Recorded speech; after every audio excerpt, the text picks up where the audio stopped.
Hello children, welcome back to my channel.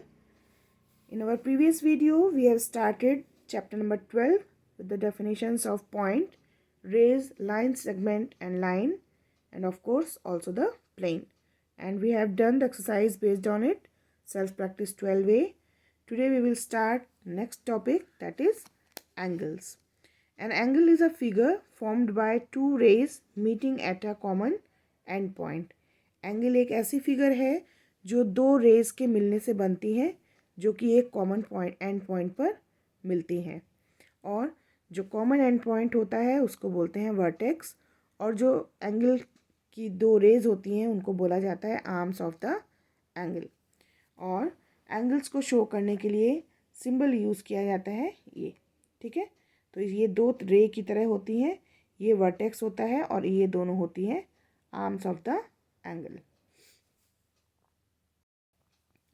Now naming an angle, angle को हम तीन तरह से नाम दे सकते हैं। फर्स्ट है using a 3 letter name in the order, a point on one ray vertex and a point on the other ray. जैसे यहाँ डायग्राम बना हुआ है, फिगर बनी है, उसमें आप देखेंगे एंगल को नाम रखने के लिए हम 3 पॉइंट्स का यूज़ करते हैं। फर्स्ट पॉइंट एक आर्म पे, देन सेकंड पॉइंट जहाँ दोनों आर्म्स मीट हो रही हैं, एंड थर्ड सेकेंड आर्म पे जो पॉइंट है वो। तो ये जो एंगल बना है इसका हम नाम रखेंगे PQR और RQP। जो जहाँ एंगल बना है उस पॉइंट को हमेशा बीच में रखेंगे, सेंटर में रखेंगे। यूजिंग ओनली वन लेटर, एक लेटर से भी हम एंगल का नाम रख सकते हैं जिस पॉइंट पे एंगल बना है, एंगल Q, ओके। और using a number two name the angle, that is angle 1, या उस एंगल को एक नंबर हम दे सकते हैं कोई भी, वो उसको फिर हम बोलेंगे एंगल 1, ठीक है। तो एक एंगल को हम तीन तरह से नाम दे सकते हैं। 3 पॉइंट्स लेंगे तो जिस पर एंगल होगा वो बीच में रहेगा, सिंगल पॉइंट से या सिंगल नंबर से। Then interior and exterior of an angle. अब एक एंगल के एक्सटीरियर और इंटीरियर क्या होता है, जो पॉइंट्स दोनों आर्म्स के अंदर होंगे वो होंगे इंटीरियर ऑफ एंगल, और जो एंगल की आर्म्स के बाहर होंगे वो होंगे एक्सटीरियर, और जो आर्म्स के ऊपर पॉइंट होंगे वो होंगे on the angle, okay. So the quick assessment, underline the correct answer in each question given below.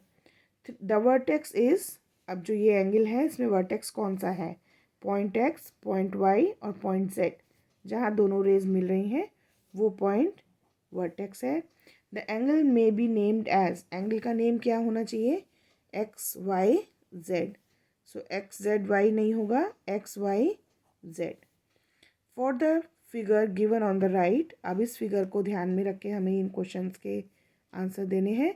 Name the marked angle, जो एंगल मार्क किया हुआ है उसका नाम बताना है। तो ये एंगल मार्क किया हुआ है, इसका नाम होगा angle CDE, angle CDE, okay. Name the vertex of the mark angle, अब जो मार्क एंगल है उसका वर्टेक्स क्या है, D। सो हम यहाँ लिखेंगे D। Name the arms of the marked angle, अब जो मार्क्ड एंगल है उसके आर्म्स के नाम हमें लिखने हैं। सो first is DC and second one is DE। Can you see another angle, name it, क्या आपको इसमें कोई और भी एंगल दिखाई दे रहा है, यस दिस वन, एंड उसका नाम क्या होगा, CBA। तो yes, and the name is CBA। Now for the given figure, अब जो ये फिगर दी हुई है इसको ध्यान में रख के इन क्वेश्चंस के आंसर देंगे। Name the angle marked 1 in 4 different ways, जो एंगल 1 है उसको 4 अलग अलग तरीके से हमें लिखना है। तो हम लिखेंगे क्या, फर्स्ट लिखेंगे angle EDC, then angle CDE, CDE, EDC। Now angle BDC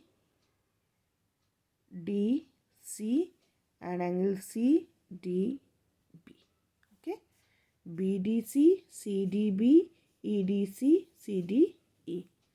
name the vertex and arms of the angle marked 4. अब जो एंगल मार्क 4 है, इट मीन्स ये वाला एंगल, इसका वर्टेक्स क्या है?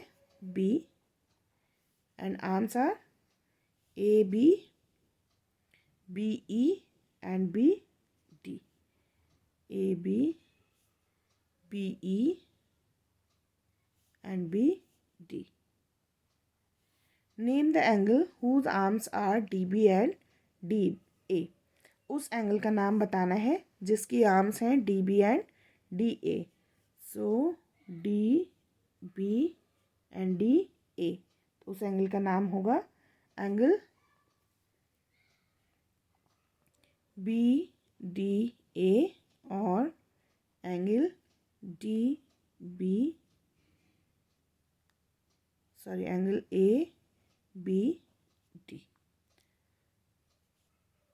Angle ADB. Now question number 4. Name the angle formed by the rays opposite to that of angle NOB. Angle NOB के opposite जो एंगल बन रहा है उसका हमें नाम बताना है.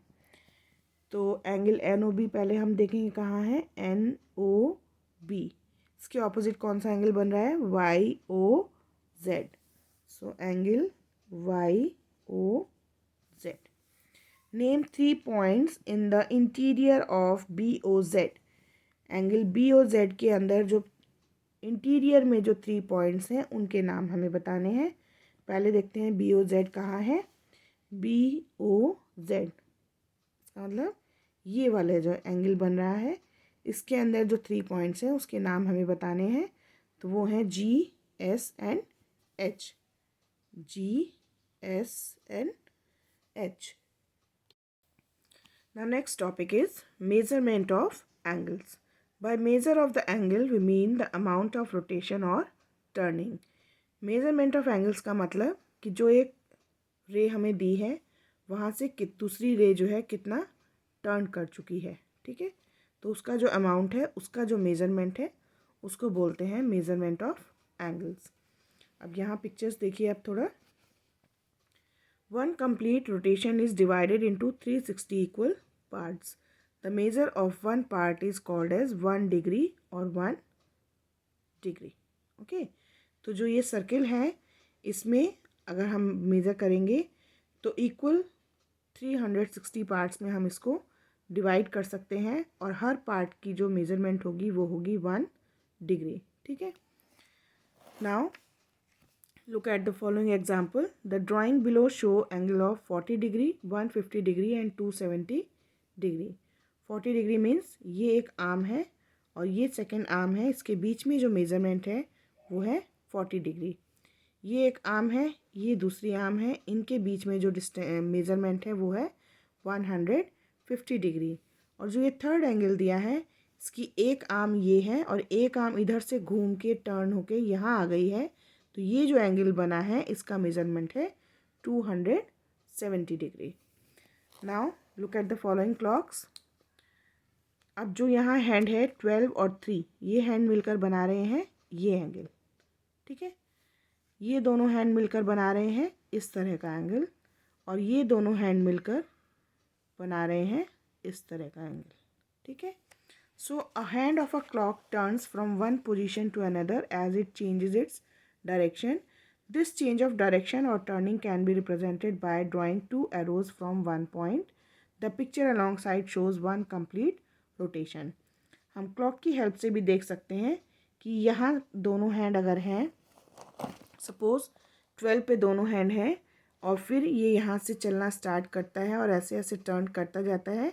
जैसे जैसे टर्न करता है एंगल का मेजरमेंट बढ़ता जाता है. टर्न करते करते जब वापस ये यहाँ पर आ जाता है, एक रोटेशन कंप्लीट होता है तो उसको बोलते हैं complete rotation. So the least amount of turning that brings the hand back to the starting position is called a complete rotation. यानी यहाँ से चल के जब यहाँ आएगा तो ये 360 डिग्री का एंगल बन जाएगा. ठीक है. Now see the example. Calculate the angle between neighbouring spokes on each wheel. Suppose ये एक व्हील है और इसमें ये नंबर ऑफ़ स्पोक्स हैं, इनके बीच में जो एंगल का मेज़रमेंट है वो हमें फाइंड आउट करना है। तो बिना मेज़र किए भी हम फाइंड आउट कैसे कर सकते हैं? As the wheel is divided into 4 equal part, the angle between each neighbouring spoke is 360 divided by 4। क्योंकि ये जो पूरा राउंड लगाएंगे वो है 360 डिग्री का, उसको 4 पार्ट्स में डिवाइड किया है, इसलिए उसको 4 से डिवाइड करेंगे तो हर एंगल का मेजरमेंट होगा 90 degree. Now in B figure the 3 spokes are there and the whole circle is divided into 3 parts, so we will divide 360 by 3 and get 120 degree. So the measurement of each angle in this figure is 120 degree. Okay, now in C part the whole circle is divided by 8 spokes, so 8 parts are there, so we will divide 360 by 8 is equal to 45 degree. Okay, now see the quick assessment. If a circle is divided into 24 equal parts, what will be the measure of the angle of each part? अगर पूरे किसी circle को 25 equal parts में divide किया जाता है तो हर part का मेजरमेंट क्या होगा? इसके लिए 360 को डिवाइड करेंगे 24 से, आंसर आएगा 15 degree. 5 complete turns are needed to screw the nail tight in. How many degrees is it?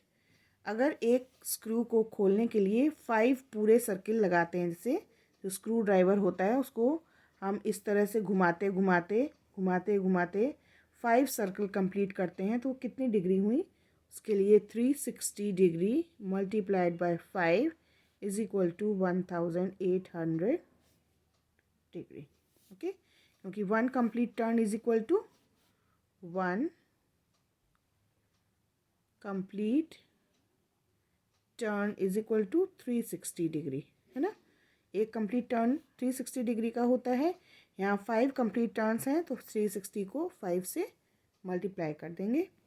Now what fraction of a complete turn are 180 degree, 90 degree, 60 degree, 45 degree and 1 degree. ये जो measurement दिया है ये 1 complete turn का क्या fraction होगा ये हमें बताना है। तो इसके लिए इन सबको 360 से डिवाइड करते जाएंगे। 180 by 360 is equal to 1/2।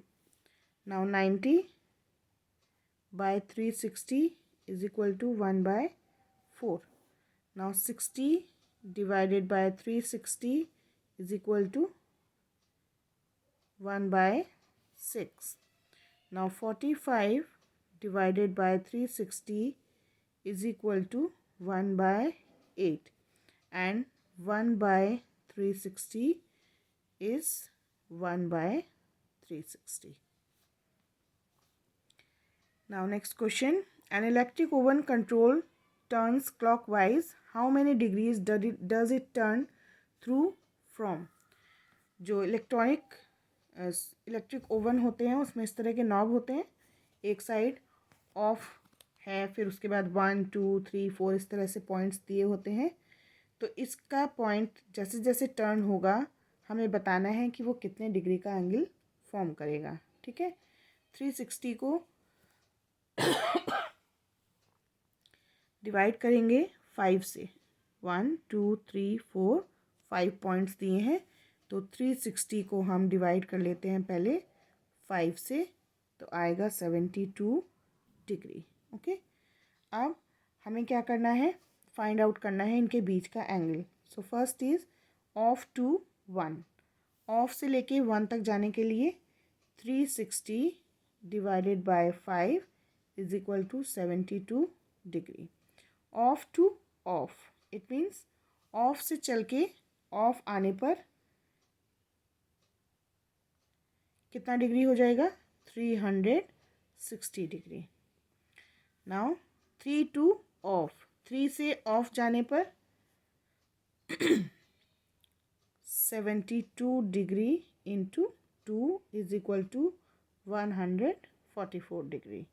And 1 to 4, 1 से 4 तक आने पर 72 into 3 is equal to 216 degree. Okay, So here we have completed the quick assessment given on page number 163 and 164. Oh, sorry, 162 and 164. In our next video, we will start with measuring an angle. Till then, practice all the questions. Take care of yourself. Bye-bye.